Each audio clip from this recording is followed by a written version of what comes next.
Hello ഒരുപടി accountancy പഠിക്കുമ്പോൾ എല്ലാവരുടെ മനസ്സിലും ഒരു ഭയമുണ്ട്. കാര്യം പലരും അക്കൗണ്ടൻസി ആദ്യമായിട്ട് പഠിക്കാൻ പോകുന്നവരെ പറഞ്ഞ് പേടിപ്പിച്ച് വെച്ചിട്ടുണ്ട്. കൊമേഴ്സുകാരൻ പഠിക്കുന്ന അല്ലെങ്കിൽ ഒരു എന്താ കൊമേഴ്സ് അല്ലെങ്കിൽ മാനേജ്മെൻറ്റ് ഏരിയയിലുള്ളവർ പരിചയമില്ലാത്തവർ ആദ്യമായിട്ട് ഇത് പഠിക്കുമ്പോൾ ഏറ്റവും പാട് തോന്നുന്ന സാധനമാണ് ഈ പറഞ്ഞ അക്കൗണ്ടൻസി എന്ന് പലരും പറഞ്ഞിട്ടുണ്ട്. അങ്ങനെ ചിന്തിക്കേണ്ട ആവശ്യമുണ്ടോ എന്ന് ചോദിച്ചാൽ ഇല്ലെന്നേ ഞാൻ പറയും. കാര്യം അക്കൗണ്ടിങ് എന്താണ് അവരങ്ങനെ പറയുന്നതിൻ്റെ ഏറ്റവും വലിയ കാര്യം എന്താ, ഇതിൻ്റെ കണക്കുള്ളത് കൊണ്ടാണ്. കണക്കില്ലാതെ അക്കൗണ്ടൻസി ഇല്ല എന്നുള്ള സത്യമാണ്. ബട്ട് അതിനേക്കാൾ ഉപരി ഒരു ബിസിനസ്സുകാരൻ്റെ മനോഭാവമാണ് ഇവിടെ വേണ്ടത്, അക്കൗണ്ടിങ് പഠിക്കാൻ വേണ്ടത്. നമുക്ക് നോക്കാം അക്കൗണ്ടൻസി എന്താണെന്നുള്ള. അപ്പോൾ ശരിക്കും എന്താണ് അക്കൗണ്ടൻസി എന്നൊന്നും അറിയണം. പലരും പറഞ്ഞ് കേട്ടിട്ടുണ്ടെന്നല്ലാതെ അല്ലെങ്കിൽ അതിൻ്റെ ഒരു ക്ലാരിറ്റി ഇല്ല പലർക്കും. നമുക്കൊരു കഥയായിട്ട് തന്നെ നോക്കാം. നിങ്ങൾ എന്ത് ചെയ്യുക, ഒരു ബിസിനസ്സിൻ്റെ കാര്യം ആലോചിക്കുക. ബിസിനസ് എന്ന് പറയുമ്പോൾ നിങ്ങൾക്ക് മുകേഷ് അംബാനിയുടെ റിലയൻസ് ഇൻഡസ്ട്രീസും വിചാരിക്കാം, നിങ്ങളുടെ വീട്ടിൽ തൊട്ടടുത്തുള്ള പെട്ടിക്കടയും വിചാരിക്കാം. വലിപ്പം കാര്യമല്ല, എല്ലായിടത്തും എന്തുണ്ടായേ പറ്റൂ, അക്കൗണ്ടിങ് ഉണ്ടായേ പറ്റത്തുള്ളൂ. ഓക്കെ, ഇയാൾ എന്ത് ചെയ്യാണ്, ഇയാളുടെ ഈ ബിസിനസ് നടത്തുന്ന മനുഷ്യൻ ഹൂവർ ഇറ്റ് മേ ബി, ആ മനുഷ്യനെയും കൂടെ മനസ്സിൽ വിചാരിക്കാം. ഇയാൾ എന്ത് ചെയ്യാൻ പോവാണ്, ഒരു കച്ചവടം നടത്താൻ പോവുകയാണ്. അപ്പോൾ ഇയാൾക്ക് എന്ത് വേണം, എന്തൊക്കെ പറഞ്ഞാലും കച്ചവടത്തിൽ നിന്ന് അയാൾ പ്രതീക്ഷിക്കുന്ന പ്രോഫിറ്റ് ആയിരിക്കും. അല്ലാതെ എനിക്കിന്ന് നഷ്ടം ഉണ്ടാക്കി തരണേന്ന് പറഞ്ഞിട്ട് ആരെങ്കിലും ബിസിനസ് തുടങ്ങത്തില്ല. അയാൾ പ്രോഫിറ്റ് എക്സ്പെക്റ്റ് ചെയ്തുകൊണ്ടാണ്, ലാഭം കിട്ടും, എനിക്ക് ജീവിക്കാൻ ഒരു വരുമാനം കിട്ടുമെന്ന് പ്രതീക്ഷിച്ചുകൊണ്ടാണ് അയാൾ എന്ത് ചെയ്യുന്നത്, ഈ പറഞ്ഞ പോലെ ബിസിനസ് തുടങ്ങുന്നത്. പക്ഷേ അവിടെ ചോദ്യം, എന്താണ് ഈ പറഞ്ഞ പ്രോഫിറ്റ് എന്ന് പറയുന്നത്? നമുക്ക് നോക്കാം. ഒരു 3 തരത്തിൽപ്പെട്ട ആൾക്കാർ പ്രോഫിറ്റ് എന്ന് പറയുന്ന വാക്കിനെ എങ്ങനെയാണ് കാണുന്നതെന്ന് നോക്കാം. ഇയാൾ ഈ കട നടത്താൻ വേണ്ടിയിട്ട്, നമ്മുടെ കടക്കാരൻ കട നടത്താൻ വേണ്ടിയിട്ട്, ഞാൻ പറയുന്ന ഉദാഹരണം പറയാണ്, 1 ലക്ഷം രൂപ വിലയുള്ള ഫർണിച്ചർ വാങ്ങിച്ചിട്ടു. ഓക്കെ, 1 ലക്ഷം രൂപ വിലയുള്ള ഫർണിച്ചർ വാങ്ങിച്ചിട്ടു. പിന്നെ ഇത് വാങ്ങിച്ചിട്ട് പോയക്കാരെ ഒരു 10 വർഷത്തേക്ക് ഇനി ഫർണിച്ചർ വാങ്ങണ്ട, അതുകൊണ്ടല്ല കുറച്ച് പോയാലും കുഴപ്പമില്ല. 1 ലക്ഷം രൂപയുടെ ഫർണിച്ചർ തന്നെ ആദ്യമേ അങ്ങ് വാങ്ങിച്ചിട്ടെ. പിന്നെ എന്ത് ചെയ്തു, ഒരു 30,000 രൂപയുടെ, നിങ്ങൾക്ക് മനസ്സിലാവാൻ വേണ്ടിയിട്ടാണ് എല്ലാം കഴിയുന്നൊക്കെ ഇടുന്നത്, 30,000 തന്നെ എഴുതി ശീലിക്കുക. ഓക്കെ, 30,000 രൂപയുടെ എന്ത് വാങ്ങിച്ചിട്ടു, ഗുഡ്സ് വാങ്ങിച്ചിട്ടു, സ്റ്റോക്ക് വാങ്ങിച്ചിട്ടു. ഓക്കെ, 30,000 രൂപയുടെ സാധനം സ്റ്റോക്ക് ചെയ്തു. എന്നിട്ടാണ് ഇയാൾ എന്ത് ചെയ്യാൻ പോകുന്നത്, കച്ചവടം നടത്താൻ പോകുന്നത്. അങ്ങനെ 1 മാസം കൊണ്ട് ഈ പറഞ്ഞ 30,000 രൂപയുടെ സാധനം അയാൾ വിറ്റ് കഴിച്ചു. ഓക്കെ, 1 മാസം കൊണ്ട് 30,000 രൂപ സാധനം അയാൾ എത്ര രൂപയ്ക്ക് വിറ്റു, വാങ്ങിച്ചെടുക്കാൻ അയാൾക്ക് എന്തില്ല, ലാഭമില്ല. ഇയാൾ 50,000 രൂപയ്ക്ക് വിറ്റു, 50K. ഇതാണ് നമ്മുടെ കഥയിൽ ഇത്രയും നേരം കൊണ്ട് സംഭവിച്ചത്. നമുക്ക് കഥയിൽ എന്തുണ്ട്, ഈ പറയുന്ന പോലെ ഒരാൾ പുതുതായിട്ട് ബിസിനസ് തുടങ്ങി, അയാളുടെ ഉദ്ദേശം ലാഭം ഉണ്ടാക്കുക എന്നുള്ളതാണ്. 1 ലക്ഷം രൂപ കയ്യിൽ നിന്ന് മുടക്കി അയാൾ എന്ത് ചെയ്തു, 10 വർഷത്തേക്ക് വേണ്ടി ഒരു ഫർണിച്ചർ വാങ്ങിച്ചു. എന്തൊക്കെയാണ് കേട്ടോ, കടയിൽ ഫർണിച്ചർ എല്ലാം കൂടെ 10 വർഷം നിൽക്കുന്നതായി ഉറപ്പുണ്ട്, ഗ്യാരണ്ടി ഉണ്ട്. പിന്നെ 30,000 കൂടെ മുടക്കി എന്ത് ചെയ്തു, ഈ പറഞ്ഞ പോലെ വിൽക്കാനുള്ള സാധനം വാങ്ങിച്ചിട്ട്. എന്ത് സാധനം ആയിക്കോട്ടെ, നിങ്ങളുടെ മനസ്സിൽ എന്ത് കടയും വിചാരിച്ചോ, ഒരു പലവ്യഞ്ജന കടയോ അല്ലെങ്കിൽ എന്തെങ്കിലും ഇലക്ട്രോണിക് സാധനം വിൽക്കുന്ന കടയോ എന്തോ വിചാരിച്ചു. 30,000 സാധനം അയാൾ വാങ്ങിച്ചിട്ട് 50,000 രൂപയ്ക്ക് വിറ്റു. ഓക്കെ, ഇനി ഞാൻ പറഞ്ഞുതരാം 3 മനുഷ്യരുടെ മനസ്സിൽ, അല്ലെങ്കിൽ 3 ടൈപ്പ് ഓഫ് ആൾക്കാരുടെ മനസ്സിലുണ്ടാവുന്ന എത്രയാണ് പ്രോഫിറ്റ് എന്ന ചോദ്യത്തിൻ്റെ ഉത്തരം എന്താണെന്ന് നമുക്ക് നോക്കാം. ഓക്കെ ഓക്കെ അപ്പോൾ ഒരാൾ വിചാരിക്കുകയാണ്, എന്താണ് അയാൾക്ക് കിട്ടുന്ന ലാഭം എന്ന് പറയുന്നത്, പ്രോഫിറ്റ് എന്താണെന്നുള്ള 3 മനുഷ്യരുടെ ചിന്തയാണ്. ഒരാൾ പറയുന്നത് അയാൾക്ക് കിട്ടിയ ലാഭം ഇപ്പോൾ എത്രയാണ്, 50,000 അയാൾക്ക് തിരിച്ച് കിട്ടിയേ, വിറ്റ് കിട്ടിയ 50,000 അയാളുടെ ലാഭമെന്ന് ഒരാൾ പറയുന്നു. ഓക്കെ, അപ്പോൾ 50,000 ലാഭം കിട്ടിയെന്ന് പറഞ്ഞ് മനസ്സിലിരിക്കുകയാണ്. പക്ഷേ നിങ്ങൾ ഒരു അല്പം എന്താണ് കണക്കൊക്കെ ഒരു ബേസിക്കൊക്കെ അറിയാമെന്നുള്ള ഒരാൾക്ക് ചിന്തിച്ചാൽ മനസ്സിലാവും, 50,000 ആണോ അയാളുടെ ലാഭം എന്ന് പറയുന്നത്? 50,000 അല്ല. 50,000 എന്ന് പറഞ്ഞാൽ എന്താണ്, അയാൾക്ക് വിറ്റ് കിട്ടിയ പൈസയാണ്. വിറ്റ് കിട്ടിയ മുഴുവൻ ലാഭമല്ലല്ലോ. ഈ പറഞ്ഞതിൻ്റെ അകത്ത് എന്തുണ്ട്, 30,000 രൂപയുടെ സാധനം വാങ്ങിച്ചിട്ടില്ലേ, 30,000-ൻ്റെ സാധനമാണ് 50,000-ന് വിറ്റത്. അപ്പോൾ ഇയാളുടെ ലാഭം എത്രയാണ്? രണ്ടാമത്തെ ഞാൻ പറഞ്ഞു, ഒരല്പം കൂടെ കാര്യവിവരമുള്ള ഒരാളെ ചിന്തിക്കുമ്പോൾ അയാൾ പറയും, പ്രോഫിറ്റ് ഈസ് ഈക്വൽ ടു എന്താണ്, സെയിൽസ് മൈനസ് കോസ്റ്റ് എന്ന് പറയും. അല്ലേ, എത്ര രൂപ എനിക്ക് കിട്ടി, അത്ര രൂപ കിട്ടാൻ ഞാൻ എന്ത് ചിലവാക്കി, ഇതാണ് എൻ്റെ ലാഭമെന്ന് അല്പം കൂടി വിവരമുള്ള രണ്ടാമത്തെ ആൾ പറഞ്ഞു. അപ്പോൾ അയാൾ പറഞ്ഞ ലാഭം എത്രയാണ്, 20,000 രൂപയാണ്. മനസ്സിലായില്ലേ? ഓക്കെ, അങ്ങനെ നിൽക്കട്ടെ. ഇങ്ങനെ നിൽക്കുമ്പോഴാണ് മൂന്നാമത് അക്കൗണ്ടിങ് അറിയാമെന്നുള്ള ഒരാൾ വരുന്നത്. അക്കൗണ്ടിങ് അറിയാവുന്ന ഒരാൾ ഇവിടെ എൻ്റർ ചെയ്യുകയാണ്. അയാളാണ് ഇനി യഥാർത്ഥത്തിൽ ലാഭം എത്രയെന്ന് പറഞ്ഞു തരാൻ പോകുന്നത്. ഒന്ന് നോക്കിയടാ, നമ്മളിവിടെ എന്താ ചെയ്തേ, 30,000 രൂപയുടെ സാധനം വാങ്ങിച്ചു.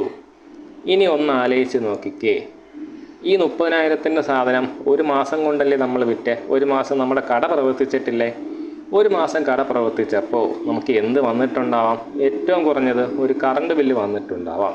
എന്തായാലും കറണ്ട് ഇല്ലാതെ, ഞാൻ ഇവിടെ പറഞ്ഞിട്ടില്ല അതുള്ളതാണ്, എങ്കിൽ പോലും കറണ്ട് ഇല്ലാതെ ഒരു കട നടന്നു പോകും. അപ്പോൾ ആ കച്ചവടം നടത്താൻ വേണ്ടിയിട്ട് ആ കട നമ്മൾ തുറന്നിരുന്നപ്പോൾ അവിടെ ചിലവായ കറണ്ട് ബില്ല് ഒരു 1000 രൂപയാണെന്ന് വിചാരിക്കുക. അതെന്ത് തന്നെയാണ്?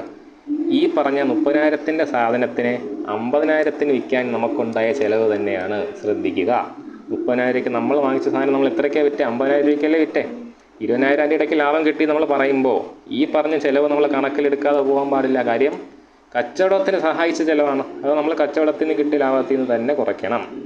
ഒരു കോമൺ ലോജിക്ക്, ആർക്കും മനസ്സിലാവുന്ന ഒരു കോമൺ ലോജിക്ക്. ഇതേപോലെ ഒരു പക്ഷേ നമ്മുടെ കടയിൽ ഒരു തൊഴിലാളി നിർത്തിയിട്ടുണ്ടെന്ന് വിചാരിക്കുക. അവനൊരു 2,000 കൊടുക്കണം. പിന്നെ അക്കൗണ്ടിങ്ങിൻ്റെ കണ്ണിൽ മാത്രം കാണുന്ന വേറെ ചില ചിലവുകളുണ്ട്. ഒരു ഉദാഹരണമാണ് ഞാൻ തുടക്കത്തിൽ പറഞ്ഞു വെച്ചത്. നമ്മൾ എത്ര രൂപയുടെ ഫർണിച്ചർ വാങ്ങിച്ചടാ? 1,00,000 രൂപയുടെ ഫർണിച്ചർ വാങ്ങിച്ചു. ഇത് 10 വർഷത്തേക്കാണ് വാങ്ങിച്ചത്. നമ്മൾ അക്കൗണ്ടിങ്ങിനകത്ത് നമ്മൾ വിചാരിക്കുന്നത് എല്ലാ ബിസിനസ്സും വർഷങ്ങളോളം തുടർന്നു കൊണ്ടോളം. അപ്പോൾ 10 വർഷത്തേക്ക് മതിയോ ഫർണിച്ചർ? 10 വർഷം കഴിഞ്ഞാൽ പിന്നെ ഫർണിച്ചർ വേണ്ടേ? പിന്നെ ഇതേപോലെ അറ്റ്ലീസ്റ്റ് 1,00,000 രൂപയുടെ ഫർണിച്ചർ, അന്നത്തെ 1,00,000 രൂപയുടെ ഫർണിച്ചറെങ്കിലും വാങ്ങിച്ചു വയ്ക്കാൻ പറ്റണം. അതിന് നമ്മൾ എന്ത് ചെയ്യും? ഈ 10,00,000 രൂപ, ഈ 1,00,000 രൂപയുടെ 10,00,000 അല്ല സോറി ഈ 1,00,000 രൂപേനെ എന്ത് ചെയ്യും? ഒരു ഈക്വൽ എമൗണ്ട് ആയിട്ട്, അതായത് ഞാൻ ഈ വർഷം തോറും നമ്മൾ ചിലവാക്കുന്നു എന്ന കണക്കിൽ ഒരു ഈക്വൽ എമൗണ്ട് ആയിട്ട് ഡിവൈഡ് ചെയ്യും. ഓക്കെ, അതായത് 1,00,000 രൂപയുടെ ഫർണിച്ചർ 10 വർഷം കൊണ്ട് നമ്മൾ യൂസ് ചെയ്യുന്നു. അപ്പോൾ ഒരു വർഷം എത്ര രൂപയുടെ ഫർണിച്ചർ നമ്മൾ യൂസ് ചെയ്യുന്നു? 10,000-ൻ്റെ ഫർണിച്ചർ യൂസ് ചെയ്യുന്നു. ഓക്കെ, ഈ 10,000-നെ നമ്മളിനി എന്ത് ചെയ്യണം?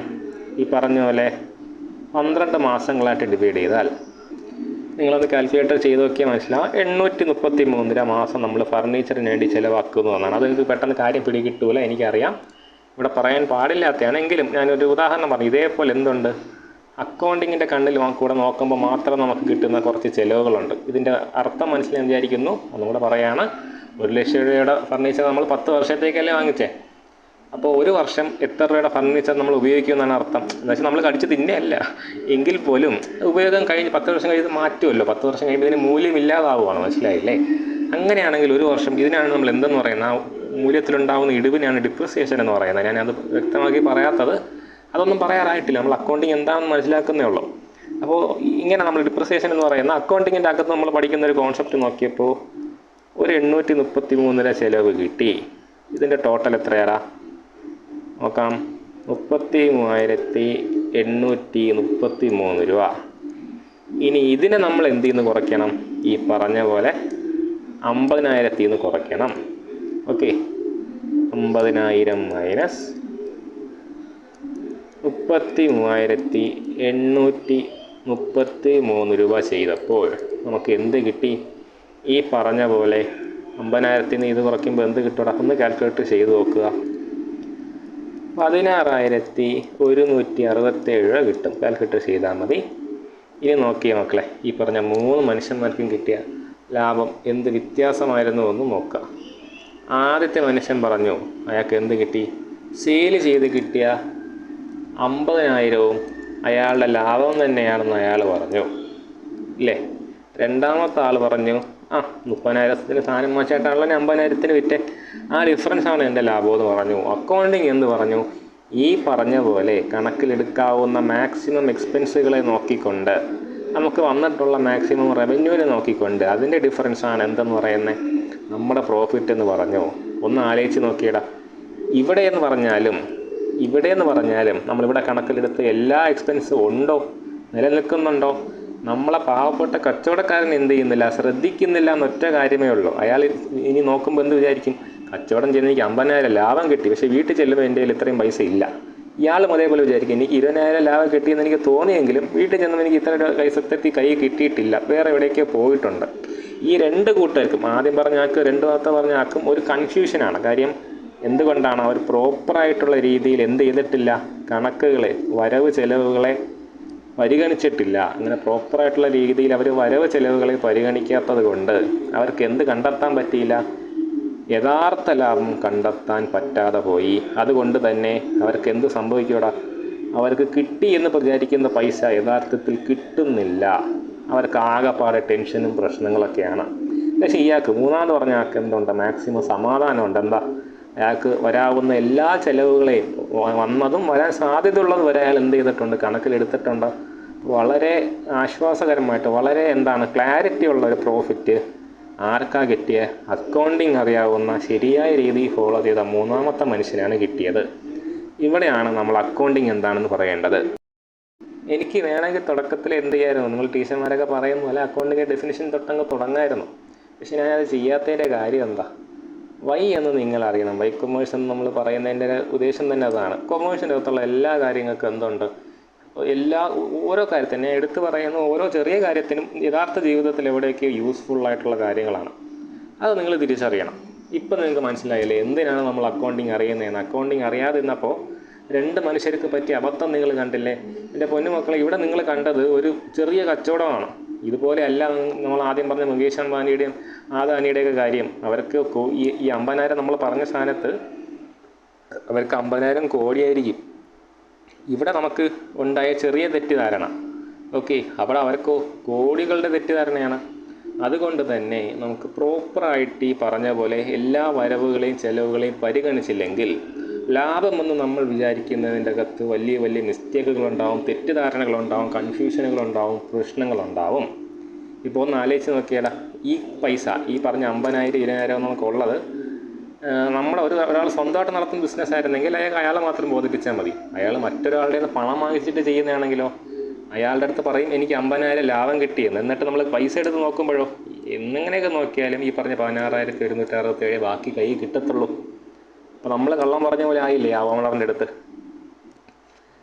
അതാണ് ഞാൻ പറഞ്ഞത്, പ്രോപ്പറായിട്ട് എന്ത് വേണം, അക്കൗണ്ടുകൾ കീപ്പ് ചെയ്ത് പോകുന്നതിൻ്റെ, വരവ് ചിലവുകൾ പരിഗണിച്ച് പോകുന്നതിൻ്റെ ഉപയോഗം അവിടെയാണ് വരുന്നത്. ഇനി നമുക്ക് നോക്കാം എന്താണ് അക്കൗണ്ടിങ് എന്നുള്ള ഡെഫിനിഷൻ. ഇപ്പം നിങ്ങൾക്ക് കഥ മനസ്സിലുണ്ടെങ്കിൽ അടുത്ത കാര്യം വളരെ പെട്ടെന്ന് മനസ്സിലാവും. കാലാകാലങ്ങളായിട്ട് നമ്മൾ പറഞ്ഞു പോകുന്ന ഒരു സംഭവമാണ് American institution of certified public accountants. അമേരിക്കയിലെ ചാർട്ടേഡ് അക്കൗണ്ടന്മാരുടെ സംഘടന അവർ പറയുന്ന ഡെഫിനിഷൻ എന്താണെന്ന് നോക്കിയിടാം. Accounting is the art of recording, classifying and summarizing in a significant manner and in terms of money transactions and even which are in part at least of financial character and interpreting the results thereof. കേൾക്കുമ്പോൾ ഒന്നും ഭയം തോന്നും. നമുക്ക് എന്ത് ചെയ്യാം, ഇതിനൊന്ന് break ചെയ്ത് നോക്കാം. ആദ്യം accounting is the art of recording, classifying and summarizing in a significant manner, അവിടെ നിൽക്കട്ടെ. And in terms of money transaction and even which are at least part of financial character, അതവിടെ നിൽക്കട്ടെ. And interpreting the result thereof. മക്കളെ, അക്കൗണ്ടിങ്ങിൻ്റെ അകത്ത് എന്താണ് യഥാർത്ഥത്തിൽ നടക്കുന്നതെന്നുള്ള മൊത്തം കഥയും ഈ ഒരൊറ്റ ഡെഫിനിഷൻ്റെ അകത്തുണ്ട്. നിങ്ങൾ അവസാനം വരെ അക്കൗണ്ടിങ്ങിൻ്റെ ഏറ്റവും ഹയസ്റ്റ് ലെവൽ വരെ പഠിക്കുമ്പോൾ ഈ പറഞ്ഞ കാര്യങ്ങളാണ് നിങ്ങൾ മറിച്ചും തിരിച്ചൊക്കെ പഠിക്കുന്നത്. അതുകൊണ്ട് ഇത് അറിഞ്ഞിരിക്കുക, ഇമ്പോർട്ടൻ്റ് ആണ്. നമുക്ക് നോക്കാം ആദ്യം എന്താ പറഞ്ഞിരിക്കുന്നത്. Accounting is the art of recording, classifying and summarising. അതിപ്പോൾ പറഞ്ഞാൽ നിങ്ങൾക്ക് വലിയ ക്ലാരിറ്റി കിട്ടത്തില്ല, എങ്കിലും ഞാൻ പറയാം. അക്കൗണ്ടിങ്ങിൻ്റെ അകത്ത് ആദ്യം നടക്കുന്നേ, നമ്മൾ നേരത്തെ പറഞ്ഞ കടയുടെ കാര്യം ആലോചിച്ച് നോക്കിയടാ. ഈ കടയ്ക്കകത്ത് നമ്മൾ ചെന്ന് ഒരു സാധനം വാങ്ങുക, ഓക്കെ, നമ്മൾ 100 രൂപയുടെ സാധനം വാങ്ങി, ഓക്കെ. ഉടനെ അയാളെ ബുക്ക് എടുത്ത് എന്ത് ചെയ്യും, ഇന്ന സാധനം 100 രൂപയ്ക്ക് വിറ്റു എന്ന് എഴുതി വയ്ക്കും. നിങ്ങൾ കണ്ടിട്ടുണ്ടോയെന്നറിയില്ല. സ്വന്തം കട നടത്തുന്ന ചിലരൊന്നും എഴുതി വയ്ക്കാറില്ല, കാര്യം വേറെ ആരും ബോധിപ്പിക്കേണ്ട ആവശ്യമില്ലല്ലോ. പക്ഷേ അങ്ങനെ കൃത്യമായി കണക്ക് തന്നെ പോകണമെന്നുള്ളവരൊക്കെ എഴുതി വയ്ക്കാറുണ്ട്. അല്ല, നിങ്ങൾ മാർജിൻ ഫ്രീ മാർക്കറ്റിൽ പോയി ആരും ആലോചിച്ച് നോക്കിയേ, നിങ്ങൾ എന്ത് വാങ്ങിച്ചാലും അവർ ഉടനെ ബില്ലടിച്ച് കൈ തരത്തില്ലേ. അവരവിടെ എന്ത് ചെയ്യാണ്, ഈ പറഞ്ഞ പോലെ അവിടെ നടന്നൊരു ഫിനാൻഷ്യൽ ട്രാൻസാക്ഷനെ റെക്കോർഡ് ചെയ്യുകയാണ്. ഓക്കെ, റെക്കോർഡ് ചെയ്യുക എന്ന് വെച്ചാൽ എന്താണ്, എഴുതി വയ്ക്കുക, അത്രയേ ഉള്ളൂ. ഒന്നും സൂക്ഷിക്കുക, അല്ലെങ്കിൽ പിന്നീട് ഒരു ദിവസം അവർക്ക് മറന്നു പോകുമല്ലോ. മനുഷ്യൻ്റെ ഓർമ്മയ്ക്ക് പരിമിതി ഉണ്ടല്ലോ. അതുകൊണ്ട് അവരെന്ത് ചെയ്യും, നടക്കുന്ന ഇത്തരം ഫിനാൻഷ്യൽ ട്രാൻസാക്ഷൻസിനെല്ലാം എന്ത് ചെയ്യും, റെക്കോർഡ് ചെയ്യും. അവിടെ വീണ്ടും ചോദ്യമുണ്ട്, എന്താണ് ഫിനാൻഷ്യൽ ട്രാൻസാക്ഷൻ? ഒന്നുമില്ല, പണത്തിൻ്റെ മൂല്യത്തിൽ പറയാൻ പറ്റുന്ന എന്ത് കൈമാറ്റത്തിനെ എന്തെന്ന് വിളിക്കാം, ഫിനാൻഷ്യൽ ട്രാൻസാക്ഷൻ എന്ന് വിളിക്കാം. വളരെ ഇമ്പോർട്ടൻ്റ് ആയിട്ടുള്ള കാര്യമാണ്. അക്കൗണ്ടിങ്ങിൻ്റെ അകത്ത് നമുക്ക് എന്തുമാത്രമേ കണക്കിലെടുക്കാൻ പറ്റൂ, ഈ പറഞ്ഞ പോലെ ഫിനാൻഷ്യൽ അല്ലെങ്കിൽ പണത്തിൻ്റെ മൂല്യത്തിൽ അളക്കാൻ പറ്റുന്ന ട്രാൻസാക്ഷൻസ് മാത്രമേ കണക്കിലെടുക്കാൻ പറ്റൂ. അത് കേൾക്കുമ്പോൾ നിങ്ങൾക്കൊരു കൺഫ്യൂഷൻ ഉണ്ടാവും. അപ്പോൾ എന്താണ് ഈ പണത്തിൻ്റെ മൂല്യത്തിൽ അളക്കാൻ പറ്റാത്ത ട്രാൻസാക്ഷൻ? ഫോർ എക്സാമ്പിൾ, ഒരു ഉദാഹരണം പറയുകയാണ്. ഞാനൊരു കടയിൽ ചെന്നിട്ട് എൻ്റെ വളരെ വേണ്ടപ്പെട്ട ഒരു പരിചയക്കാരനാണ്, അയാൾക്ക് എന്നെ ഓർമ്മയില്ല, ഓക്കെ. അയാളെ ചെന്ന് ഞാൻ കടയിൽ എൻ്റെ പരിചയം ഒന്ന് പുതുക്കി. പരിചയക്കാരനാണെന്ന് അയാൾക്ക് മനസ്സിലായപ്പോൾ അയാൾ എനിക്ക് എന്ത് ചെയ്തു, പൈസ വാങ്ങാതെ സാധനം തന്നു. അയാൾക്ക് അയാളുടെ ബുക്ക് എടുത്ത് വെച്ചിട്ട് എൻ്റെ പരിചയക്കാരനാണ്, ഓക്കെ, അയാളുടെ പരിചയം പുതുക്കിയത് കൊണ്ട് ഞാൻ ഇത്ര രൂപയുടെ സാധനം അയാൾക്ക് ചുമ്മാ കൊടുത്തു എന്ന് എഴുതി വയ്ക്കാൻ പറ്റുമോ? പറ്റത്തില്ല. മറിച്ച് എന്ത് ചെയ്യണം? ഈ പറഞ്ഞ പോലെ പണത്തിൻ്റെ മൂല്യത്തിൽ കാണിക്കാൻ പറ്റുന്ന എന്തെങ്കിലും റിസീവ് ചെയ്തിട്ടുണ്ടെങ്കിൽ നമുക്ക് എന്ത് ചെയ്യാൻ പറ്റൂ? റെക്കോർഡ് ചെയ്യാൻ പറ്റൂ. അതാണ് അവിടെ പറയുന്നത്. വളരെ ക്ലിയറായിട്ട് മനസ്സിലുണ്ടാവട്ടെ. പണത്തിൻ്റെ മൂല്യത്തിൽ കണക്കിലെടുക്കാൻ പറ്റുന്ന എല്ലാ ട്രാൻസാക്ഷനെയും, ബിസിനസ്സിനെ ബാധിക്കുന്ന എല്ലാ ട്രാൻസാക്ഷനെയും നമ്മൾ എന്ത് ചെയ്തേ പറ്റൂ? റെക്കോർഡ് ചെയ്തേ പറ്റൂ. എന്തുകൊണ്ടാണ് ഞാൻ അവിടെ എല്ലാ ട്രാൻസാക്ഷൻ എന്ന് പറഞ്ഞേ? അവിടെ നമ്മുടെ ഇൻകവും ആവാം, എക്സ്പെൻസും ആവാം. ഓക്കെ, എന്താണ് ഇൻകം? നമുക്ക് കിട്ടുന്നത് ഇൻകം, നമ്മുടെ കയ്യിൽ നിന്നുണ്ടാകുന്ന ചിലവുകളാണ് എക്സ്പെൻസ് എന്ന് പറയുന്നത്. നേരത്തെ കഥ ഓർമ്മയുണ്ടോ? അതിൻ്റെ അകത്ത് നമ്മൾ 50,000 നമുക്ക് കിട്ടിയത് എന്തായിരുന്നു? നമ്മുടെ ഇൻകം ആയിരുന്നു. എക്സ്പെൻസ് എന്തൊക്കെ വന്നു? മറ്റേ ആദ്യം സാധനം വാങ്ങിച്ചത് വന്നു, പിന്നെ കറണ്ട് ബില്ല് അടച്ചത് വന്നു, പിന്നെ എന്തായിരുന്നു ഈ പറഞ്ഞ പോലെ ഫർണിച്ചറിന് നമ്മൾ മാസം തോറും കൊടുക്കേണ്ടി വരുന്ന കോസ്റ്റ് വന്നു. അങ്ങനെ എന്തുണ്ട്? ഒരുപാട് ചിലവുകളുണ്ട്. അപ്പോൾ എല്ലാ വരവും എല്ലാ ചിലവിനും നമ്മൾ ആദ്യം എന്ത് ചെയ്യണം? നടക്കുന്ന സമയത്ത് അതിനെ എന്തോന്ന് ചെയ്യണമെന്നാണ് പറഞ്ഞേ? റെക്കോർഡ് ചെയ്യണം. അക്കൗണ്ടിങ്ങിൽ ആദ്യത്തെ ജോലി അതാണ്, നമ്മൾ റെക്കോർഡ് ചെയ്യണം. ഈ പ്രോസസ്സിനെ ഒന്നും കൂടെ വിശദമായിട്ട് പറയും.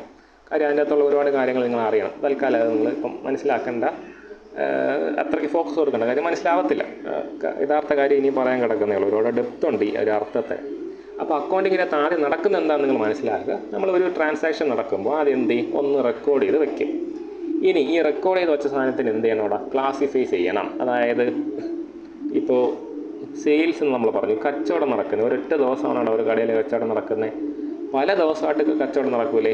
അപ്പോൾ നമ്മൾ ആദ്യം റെക്കോർഡ് ചെയ്യുമ്പോൾ എന്താ ചെയ്യുന്നത്? ഇപ്പോൾ 1-ാം തീയതി ഇന്ന് സെയിൽ നടന്നു, കറണ്ട് ബില്ല് അടച്ചു, ഇന്ന ആൾ ഒന്നൊന്നൊക്കെ പറഞ്ഞു എഴുതും. 2-ാമത്തെ ദിവസം പിന്നെ എഴുതി.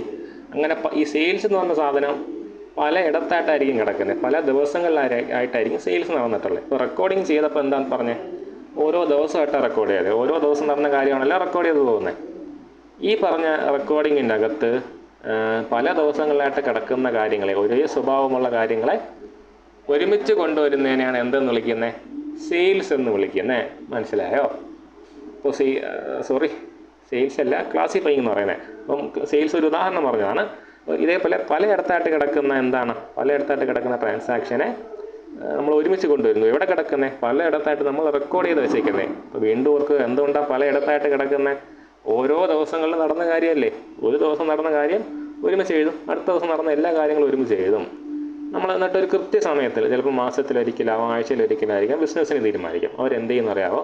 ഒരേ സ്വഭാവമുള്ള സാധനത്തിനെ, സെയിൽസ് പോലെ പർച്ചേസ്, ഓരോരോ എക്സ്പെൻസ്, അങ്ങനെ ഒരേ സ്വഭാവമുള്ള സാധനത്തിനെ ഒരുമിച്ച് എഴുതും. എന്താണ്, എവിടെയാണ് എഴുതുന്നത്, എങ്ങനെയാണ് എഴുതുന്നത് എന്നൊക്കെ അവിടെ നിൽക്കട്ടെ, മനസ്സിലാക്കുക. നമ്മളതിന് എന്ത് ചെയ്യണം? ഒരുമിച്ച് എഴുതുന്നതിനാണ് ക്ലാസിഫൈങ് എന്ന് പറയുന്നത്. ഇനി ഒരുമിച്ച് എഴുതിയത് ഇപ്പോൾ നിങ്ങൾ നോക്കുമ്പോൾ ഒരു വർഷം കൊണ്ടാണല്ലോ നമ്മൾ ഈ പറഞ്ഞ കച്ചവടം നടത്തി, ഒരു വർഷം ഇത്രയുടെ കച്ചവടം നടത്തി എന്നൊക്കെ പറഞ്ഞ് നോക്കും. ഓക്കെ, അപ്പോൾ ഈ പറഞ്ഞ പോലെ ഓരോ ദിവസത്തെയും കാര്യങ്ങളുണ്ട്. നിങ്ങൾ നോക്കിക്കുക, ഒരു വർഷത്തിൽ എത്ര ദിവസമുണ്ട്? 365 ദിവസമുണ്ട്. ഈ 365 ദിവസവും നടന്ന കാര്യങ്ങൾ നമ്മൾ ഡെയിലി ഒരിടത്ത് എഴുതി വെച്ചു. ആഴ്ചയിലൊരിക്കലോ മാസത്തിലൊരിക്കലോ ഒരേ സ്വഭാവമുള്ള സാധനത്തിന് എന്ത് ചെയ്തു? ക്ലാസിഫൈ ചെയ്ത് എഴുതി. എങ്ങനെയൊക്കെ പറഞ്ഞാൽ ഇതൊരു വലിയൊരു ഡേറ്റ ആയിരിക്കും അല്ലേ? അല്ല, നമുക്ക് ഒറ്റ നോട്ടത്തിലൊരു അർത്ഥം കണ്ടെത്താൻ പറ്റത്തില്ല. ഈ പറഞ്ഞ പോലെ പ്രോഫിറ്റ് ആണോ ലോസ് ആണോ എന്നൊന്നും കണ്ടെത്താൻ പറ്റാത്തൊരവസ്ഥയെ നിൽക്കും. അപ്പോൾ ഇതിനെ ഇപ്പോൾ നമ്മൾ ആദ്യം എന്ത് ചെയ്തടാ? റെക്കോർഡ് ചെയ്തു. അതിനെ നമ്മൾ എന്ത് ചെയ്തു? ഒരേ സ്വഭാവമുള്ളതിനെ ക്ലാസിഫൈ ചെയ്ത് വെച്ചു. ഇതിൻ്റെ അകത്തിൽ നിന്ന് നമ്മൾ എന്ത് ചെയ്യാൻ പോവാണ്? നമ്മുടെ കച്ചവടത്തിൽ ലാഭമായിരുന്നോ നഷ്ടമായിരുന്നോ ഇതിൻ്റെ ഒരു സമ്മറി ഉണ്ടാക്കും. എങ്ങനെയാണ്, എവിടെയാണെന്നൊന്നും ഇപ്പോൾ പറയുന്നില്ല, വളരെ ഇമ്പോർട്ടൻ്റ് ആണ്. ഞാൻ പ്രോസസ്സ് ഒന്നേന്ന് പറയാത്ത ഇപ്പോൾ. ഓക്കെ, ഇതിൻ്റെ നമ്മൾ എന്ത് കണ്ടെത്തും? ഒരു സമ്മറി കണ്ടെത്തി വയ്ക്കും. ബിസിനസ് ഒരു വർഷത്തിൽ പല ദിവസങ്ങളിലായിട്ട് നടത്തിയതിന് നമ്മൾ ക്ലാസിഫൈ ചെയ്ത് വെച്ചു. ഈ ക്ലാസിഫൈ ചെയ്ത് വെച്ച സാധനത്തിൻ്റെ സമ്മറി കണ്ടെത്തിയെത്തും. എന്തായാലും കണ്ടെത്തുന്നത് ബിസിനസ്സിന് ലാഭമായിരുന്നോ നഷ്ടമായിരുന്നോ ഒരു വർഷം നോക്കുമ്പോൾ. അങ്ങനെ വർഷത്തിലൊരിക്കൽ നമ്മൾ എന്ത് ചെയ്യുന്നതിൻ്റെ ഈ വരച്ച അക്കൗണ്ടിൽ സമ്മറി കണ്ടെത്തുന്നതിനാണ് എന്തെന്ന് വിളിക്കുന്നത്? സമ്മറൈസിങ് എന്ന് പറയുന്നത്. ഓക്കെ, ഇപ്പോഴും എനിക്കറിയാം ഞാനൊരു വേഗമായിട്ടാണ് പറഞ്ഞു പോകുന്നത്. കാര്യം എനിക്കിപ്പോൾ അങ്ങനെ പറയാൻ പറ്റത്തുള്ളൂ. നമ്മൾ ഡെപ്തായിട്ട് ഓരോ കാര്യവും പറഞ്ഞു പോകും, പേടിക്കേണ്ട ആവശ്യമില്ല. ഓക്കെ, അപ്പോൾ നമുക്ക് എന്ത് മനസ്സിലായി? സമ്മറൈസിങ് എന്താണെന്ന് മനസ്സിലായി. ഇനി അടുത്ത പറയുന്നത് എന്താ? നമ്മൾ എന്തൊക്കെയാണെന്ന് നോക്കിയാൽ നമ്മൾ ഈ ഡെഫിനിഷനിലെ ടേംസാണ് നോക്കി പോകുന്നത്. Accounting is the art of recording, classifying and summarizing in a significant manner. അതാണ് പറഞ്ഞത്. എങ്ങനെയും നമുക്ക് റെക്കോർഡ് ചെയ്ത് വയ്ക്കാം അല്ലേ, എങ്ങനെയും എനിക്ക് ക്ലാസിഫൈ ചെയ്യാം, എങ്ങനെയും എനിക്ക് സമ്മറൈസ് ചെയ്യാം. പക്ഷേ എങ്ങനെയും ചെയ്താൽ അതെന്താവത്തില്ല, അക്കൗണ്ടിങ് ആവത്തില്ല. അക്കൗണ്ടിങ് ചെയ്യണമെങ്കിൽ ഒരു സിഗ്നിഫിക്കൻറ്റ് മാനറിൽ തന്നെ ലോകത്തിലെ എല്ലാവരും ഫോളോ ചെയ്യുന്ന ഒരേ രീതിയിൽ തന്നെ അതിന് റെക്കോർഡ് ചെയ്ത് പോകണം. ആ രീതിയാണ് നമ്മൾ അക്കൗണ്ടിങ്ങിനകത്ത് പഠിക്കുന്നത്. ഓക്കെ, ആ രീതിയിൽ റെക്കോർഡ് ചെയ്യണം, ആ രീതിയിൽ ക്ലാസിഫൈ ചെയ്യണം, ആ രീതിയിൽ സമ്മറൈസ് ചെയ്ത് റിസൾട്ട് കണ്ടെത്തണം.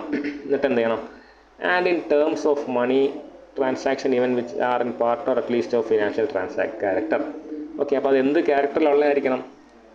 പണത്തിൻ്റെ ടേംസിൽ പറയാൻ പറ്റുന്ന ഫിനാൻഷ്യൽ ക്യാരക്ടറുള്ള ട്രാൻസാക്ഷൻസിനായിരിക്കണം നമ്മൾ എന്ത് ചെയ്യുന്നത്? റെക്കോർഡ് ചെയ്ത് ക്ലാസിഫൈ ചെയ്ത് സമ്മറൈസ് ചെയ്ത് വയ്ക്കുന്നത്. എന്നിട്ട് അവസാനം പറയുന്ന and interpreting the results thereof. Interpreting the result എന്ന് പറയാനുള്ള കാര്യം എന്താ? ഇപ്പോൾ നമ്മൾ നേരത്തെ പറഞ്ഞ പോലെ വലിയ വലിയ ബിസിനസ്സുകളാവുമ്പോൾ ഈ ബിസിനസ്സിന് എന്ത് സംഭവിച്ചു എന്നറിയാൻ ഒരുപാട് മനുഷ്യർ കാത്തിരിപ്പുണ്ട്. ഫോർ എക്സാമ്പിൾ, ഈ ബിസിനസ് ലോൺ എടുത്തിട്ടാണ് അയാൾ ബിസിനസ് നടത്തുന്നതെങ്കിൽ, ആരായിക്കോട്ടെ, മുകേഷ് അംബാനി ആയിക്കോട്ടെ, അദാനി ആയിക്കോട്ടെ, നിങ്ങളുടെ വീടിൻ്റെ അടുത്തുള്ള കടക്കാരനായിക്കോട്ടെ, അയാൾ ലോൺ എടുത്തിട്ടാണ് ബിസിനസ് നടത്തിയതെങ്കിൽ ബിസിനസ്സിന് ലാഭം ഉണ്ടായോ നഷ്ടം ഉണ്ടായോ എന്ന് ആർക്കറിയണം? ബാങ്കുകാർക്ക് അറിയണ്ടേ? അവർക്ക് അതൊരു കാര്യം ലാഭമാണെങ്കിൽ ഇവർക്ക് പൈസ തിരിച്ചടയ്ക്കും, അവർ നഷ്ടമാണെങ്കിൽ കിട്ടില്ല എന്നുള്ളൊരു പേടിയുണ്ട്. അതേപോലെ വേറെ ചിന്തിച്ച് നോക്കിക്കേ, ഗവൺമെൻറ്റിന് ടാക്സ് കിട്ടണ്ടേ? അപ്പോൾ ഈ കമ്പനി അല്ലെങ്കിൽ ഏതെങ്കിലും ഒരു ബിസിനസ് ഏതോ ആയിക്കോട്ടെ, അവർ ഈ ഒരു വർഷം കൊണ്ട് അവർ ലാഭം ഉണ്ടാക്കിയോ നഷ്ടം ഉണ്ടാക്കിയോ എന്ന് എങ്ങനെ ഗവൺമെൻറ് അറിയണ്ടേ? എന്നാലല്ലേ ഗവൺമെൻറ് അവരുടെ ടാക്സ് വാങ്ങിക്കാൻ വല്ലതും തീരുമാനിക്കാൻ പറ്റൂ. അതേപോലെ വേറെ ആരുണ്ട്? നമ്മുടെ ജനറൽ പബ്ലിക്കിന് അറിയണം ബിസിനസ് ലാഭത്തിലാണോ നഷ്ടത്തിലാണോ എന്നൊക്കെ അല്ലേ. അവർ ആകാംക്ഷ കാണത്തില്ലേ? ഈ പബ്ലിക്കിന് ഇവിടെ പറയുന്നതിന് ഒരു അർത്ഥമുണ്ട്, ഞാൻ അതിലേക്ക് പോകുന്നില്ല, പോട്ടെ. ഇതേപോലെ എന്തുണ്ട്, പല ആൾക്കാർക്കും എന്തറിയണം? ഈ പറഞ്ഞ പോലെ ബിസിനസ്സിൻ്റെ എന്താണ് റിസൾട്ട് എന്താണെന്ന് അറിയണം. എന്താ മക്കളെ റിസൾട്ട് എന്ന് പറയുന്നത്? ഒറ്റ വാക്കി പറഞ്ഞാൽ ലാഭമാണോ, ഓക്കെ, പ്രോഫിറ്റാണോ ലോസ് ആണോ, ലാഭമാണോ നഷ്ടത്തിലാണോ ഈ ബിസിനസ് ഒരു വർഷം കൊണ്ട് എത്തിച്ചത്. ഒരു വർഷം ഈ ബിസിനസ് നടന്നു പോയപ്പോൾ നമുക്ക് ലാഭം ഉണ്ടായോ നഷ്ടം ഉണ്ടായോ എന്നറിയണം. നിങ്ങളുടെ മനസ്സിൽ ആ തുടക്കത്തിലുള്ള കഥ ഉണ്ടാവട്ടെ. ആ പറഞ്ഞ പോലെ അവിടെ നമ്മൾ 50,000 കിട്ടി, 30,000 കിട്ടി, 16,000 കിട്ടി എന്നുള്ള പറഞ്ഞ പോലെ എന്തെങ്കിലും പറഞ്ഞിട്ട് കാര്യമില്ല. നമ്മൾ സിഗ്നിഫിക്കൻറ്റ് മാനറിൽ എന്ത് ചെയ്തിട്ടുണ്ടാവണം? നമ്മുടെ എല്ലാ വരവും എല്ലാ ചെലവും റെക്കോർഡ് ചെയ്ത് അതിനെ എന്ത് ചെയ്യണം? ആദ്യം റെക്കോർഡ് ചെയ്യണം, പിന്നെ എന്ത് ചെയ്യണം? കൃത്യം ഒരു ഇൻ്റർവെല്ലിൽ അതിനെ ക്ലാസിഫൈ ചെയ്ത് വർഷാവസാനം ഒരു സമ്മറി ആയിട്ട്, ഓക്കെ, സമ്മറി ആക്കുമ്പോൾ നമുക്ക് എന്ത് കണ്ടെത്താൻ പറ്റും? ഈ പറഞ്ഞ പോലെ ഒരു റിസൾട്ട് കണ്ടെത്താൻ പറ്റും. ബിസിനസ് ലാഭമായിരുന്നോ നഷ്ടമായിരുന്നോ എന്ന്. ആ റിസൾട്ട് വേണ്ടവരിലേക്ക് എത്തിക്കാനും പറ്റണം. ഇപ്പോഴും ഞാൻ എന്ത് പറഞ്ഞിട്ടില്ല? ഒരു ടെക്നിക്കൽ വാക്ക് ഇതിൻ്റെ അകത്ത് ഉപയോഗിച്ചിട്ടില്ല. കാരണം നിങ്ങൾ തുടക്കക്കാരാണ്. നിങ്ങൾക്ക് ഇതിനെപ്പറ്റി ഇനി എന്തറിയണമെങ്കിലും താഴെ എന്തെങ്കിലും കമൻറ്റ് ചെയ്യുക. നമ്മൾ വളരെ ഡീറ്റെയിൽ ആയിട്ട് ഈ പറഞ്ഞ പോലെ എല്ലാ ടെക്നിക്കൽ ടേംസും ഇനി അങ്ങോട്ട് ഡിസ്കസ് ചെയ്തു. ഞാനിപ്പോൾ ഇവിടെ ഇത്രേ പറയുന്നുള്ളൂ. എന്താണ് അക്കൗണ്ടിങ് എന്നുള്ളൊരു ധാരണ മനസ്സിലായെങ്കിലും ഇല്ലെങ്കിലും താഴെ കമൻറ്റ് ചെയ്യുക. ഓക്കെ, നിങ്ങളുടെ ആവശ്യങ്ങളാണ് നമുക്കറിയേണ്ടത്. നിങ്ങൾ എന്താവശ്യപ്പെട്ടാലും നമ്മൾ തരുന്നതായിരിക്കും, ഒരു പേടിയും വേണ്ട. അപ്പോൾ നമ്മുടെ ഈ ഒരു പരിപാടി, നമ്മൾ ഈ ഇ-കൊമേഴ്സിൻ്റെ ക്ലാസ്സസ് കണ്ടിന്യൂ ചെയ്ത് പോകണമെന്നുണ്ടെങ്കിൽ ദയവേത് എന്ത് ചെയ്യുക? സബ്സ്ക്രൈബ് ചെയ്യുക, കൂടുതൽ ആൾക്കാരിലേക്ക് എത്തിക്കാം. നമ്മൾ തുടക്കത്തിലേ പറഞ്ഞ കാര്യമാണ്, നമുക്ക് നിങ്ങളുടെ സപ്പോർട്ട് ഉണ്ടെങ്കിൽ നമ്മളിത് കണ്ടിന്യൂ ചെയ്തിട്ട് പോകും. നിങ്ങൾ കൈവിട്ടാൽ നമുക്ക് നിർത്തേണ്ടി വരും. അങ്ങനെ സാഹചര്യം ഉണ്ടാകാതിരിക്കട്ടെ. നിങ്ങൾക്ക് നല്ലതിന് വേണ്ടിയിട്ട് നമ്മൾ ഫ്രീ ആയിട്ട് ഇങ്ങനെ ക്ലാസ് തരുന്നത്. ഓക്കെ, എന്തുണ്ടെങ്കിലും ചോദിക്കുക. ഓക്കെ, തുടർന്നുള്ള ക്ലാസ്സുകൾ ഡീറ്റെയിൽഡായിട്ട് വളരെ ഡെപ്തായിട്ട് നമ്മൾ പോകുന്നതായിരിക്കും. Thank you.